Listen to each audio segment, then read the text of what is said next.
Welcome to the second video lecture on syntax directed translation.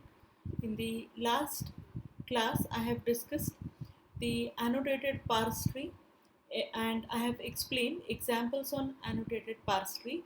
In this, I will be discussing the second type of questions, that is to design the dependency graph, and also I will be explaining the S attributed and L attributed definitions. So the dependency graph. So this dependency graph basically it depicts the flow of information among the attributes, and in the dependency graph the edge from one attribute instance to another attribute instance means that value of first attribute needs to be computed before the second one is computed, and the edges in the dependency graph represent the constraints which are implied by the semantic rules. Dependency graph edges. For a parse tree, there is dependency graph, and for the symbol x in the parse tree, there is a node for attribute of x in the dependency graph. So if we consider that the attribute a dot b, the attribute b of a is defined in terms of value of attribute c of symbol x, then there is an edge in the dependency graph from xc to ab, and this is for the synthesized attributes. And if it is inherited attribute c, which is defined in terms of a of symbol x, then there is an edge from x dot a to b dot c. Now this figure basically represents or helps to understand the dependency graph. The dotted part is representing the parse tree, and this is basically representing the dependency graph. So in the parse tree there are nodes for e, even and t. So in the dependency graph there are nodes for attributes of e, attributes of even and attributes of t, and as the value of this e dot val is based on even dot val and t dot val, so first this val needs to be computed and this val needs to be computed, and then based on that only the e dot val can be computed. So there are edges which are coming in to this e dot val. So the attribute evaluation. The dependency graph basically helps to understand the order in which we have to evaluate the attributes. So if the dependency graph has an edge from node m to node n, then the attribute corresponding to m must be evaluated before the attribute of n. If there is an edge from m to n, if we consider here, if there is an edge from m to n, then this val m should be computed first, and then this val can be computed. So here the for the evaluation of attributes, the topological sort of the graph is utilized. So it says that the sequence of nodes n1 to nk, then the order of evaluation is ni must be evaluated before nj, and here I must be less than j, and we use the topological sort. So it is possible to find the topological sort if there is no cycle, and if there is no cycle, then at least one topological sort always exists. The methods for ordering the evaluation of attributes which are proposed are S attributed definition and L attributed definition. And STD is S attributed if every attribute is synthesized attribute, and when the syntax directed definition is S attributed, we can evaluate the attributes in any bottom-up order. Now L attributed definition. In this, each attribute must be either synthesized or inherited, but there are restrictions. So if there is a production, A gives x1, x2 up to xn, and there is inherited attribute for some xi somewhere here, a which is inherited attribute for some xi. So it is computed by the rule associated with this production rule. Then the rule may use only. So for computing this a of this xi, only the inherited attributes associated with the head of a may be utilized, that is xi which is somewhere here. To compute the xi dot a, we can use only the inherited attributes of a, and synthesized of attributes of a are not allowed. Either inherited or synthesized attributes of all xi minus 1s from x1 to xi minus 1 only to the left. If xi is somewhere here, then all the xi's which are before this xi can be utilized. Xi minus 1 till xi minus 1 can be utilized to the left of xi, and it may also utilize the inherited or synthesized attributes of xi itself, but the condition is it should not be forming the cycle. So L attributed definition basically says that dependency graph has edges from left to right but not from right to left. That is from left to right, but from right to left it is not allowed. That is the right hand side symbol or the right hand side attributes cannot be utilized to evaluate the xi. So example of L attributed definition. This is the example of L attributed definition. Now how does L attributed definition? To compute the inherited attribute value of T dash. To compute T dash inherited attribute, we can use only the values which are there on the left hand side. And now here we can see that inherited attribute is computed using the synthesized attribute of f, which is before or which is to the left of T dash. Similarly here T1 dash, to compute the inherited attribute of this T1 dash, it is utilizing the left hand side attributes, that is f dot val and T1 dash, T dash inherited.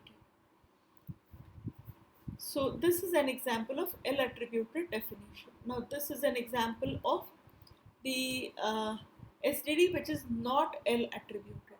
The production is A gives BC. Here the synthesized attribute S, which is computed by using the inherited attribute B.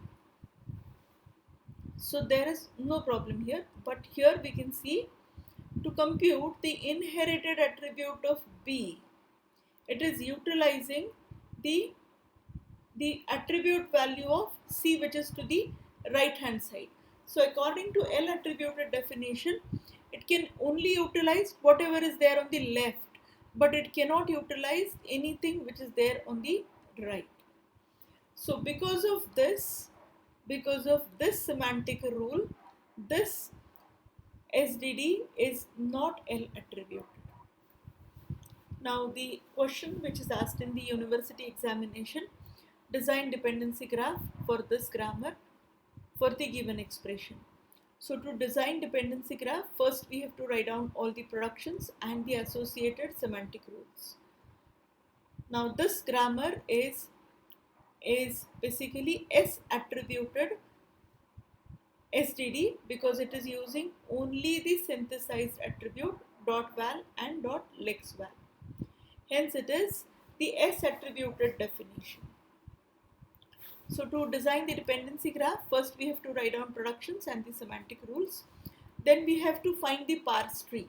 So for the example, the question here is, the expression given here is 5 plus 8 multiplied by 10.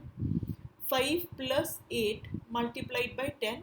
So we have to start with E gives E plus T. Now this plus is matching with this. So T gets expanded to T star F, which is T star F.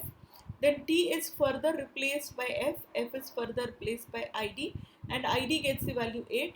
Similarly here f is replaced by id and id gets the value 10, and this e is replaced by t is replaced by f, and f gets finally the value id gets the final value 5.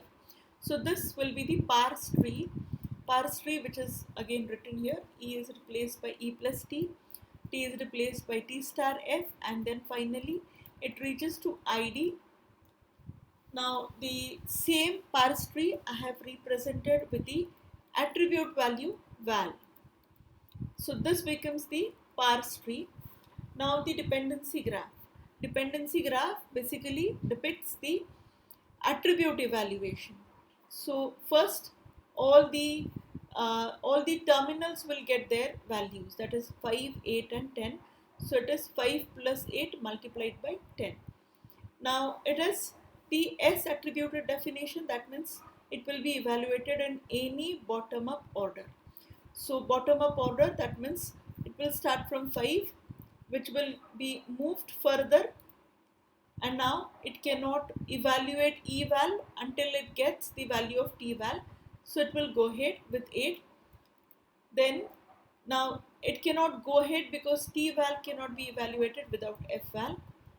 Now it will evaluate bottom up. So it will first evaluate t dot val, then it will evaluate the e dot val, and this is how we get the value of the expression, and this becomes the dependency graph for the given example. Now draw the dependency graph. This is second example. So the same grammar which is given. So we have written the productions and the semantic rules. Now we have to construct the parse tree and then the dependency graph. So this is the parse tree. Parse tree, how it is obtained? T is replaced by f t dash, then t dash is replaced by star f t dash, then we get 3 star, f becomes 5, then this t dash is again replaced by star f t dash, so we get 3 star 5 star 2, and then finally this becomes null. So we have obtained the parse tree for 3 multiplied by 5 multiplied by 2. Now the attribute evaluation. Now this is L attributed definition. This is L attributed definition because it is utilizing both the synthesized and the inherited attributes. The previous example was S attributed definition because that was using only the synthesized attributes. Here it is utilizing both the inherited and the synthesized attributes. Now it is L attributed, that means the rule is to evaluate this t dash, it can take only the values of this left hand side. Similarly, to evaluate this t1 dash, which is having the inherited attribute, it can only take the values of left hand side. And for synthesize, there is no restriction.